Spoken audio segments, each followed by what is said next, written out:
இங்கே அங்கே ஒரு உயிர், அது அங்கே ஒரு தொழிலாளி இறந்து போயிருக்காங்க அப்படின்றத ஒரு அரசு வந்துட்டு ஒரு பொருட்டாவே மதிக்கல. இப்போ இது தொடர்ந்து ஒரு 4 மாதத்துக்கு ஒருக்க 3 மாதத்துக்கு ஒருக்குன்னு ஒரு கேசஸ் வந்துகிட்டே இருக்கு ஒவ்வொரு ஐடி பார்க்லையுமே.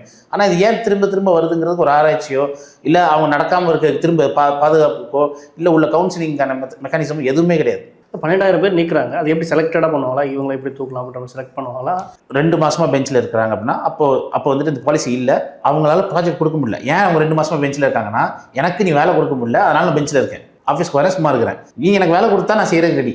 ஆனால் அவங்க அதுக்கு ரெடியாக இல்லை, அவங்க வேலை இல்லை, வேலை கொடுக்க முடியல. அப்போ அந்த ரிசோர்ஸ் மேனேஜ்மெண்ட் குரூப்னு ஒன்று இருக்கும். அந்த குரூப்பில் வந்துட்டு இந்த தொழிலாளிக்கு ஃபோன் பண்ணி உங்கள் வீட்டில் சொல்லிட்டியா இல்லையா அப்படின்னு கேட்குறாங்க. நான் எதை சொல்கிறது, எங்கள் கம்பெனி, நான் ஒரு கம்பெனியில் வேலைக்கு சேர்ந்தேன், அந்த கம்பெனியில் வந்துட்டு வேலை கொடுக்க முடியல, அதனால நான் சும்மா இருக்கேன்னு சொல்கிறதா அவங்க வந்து த்ரெட்டன் பண்ணுறாங்க. 2 monthsலேருந்து த்ரெட்டன் பண்ண ஆரம்பிச்சுட்டே இருந்தாங்க, ப்ரெஷரைஸ் பண்ணிட்டே இருந்தாங்க.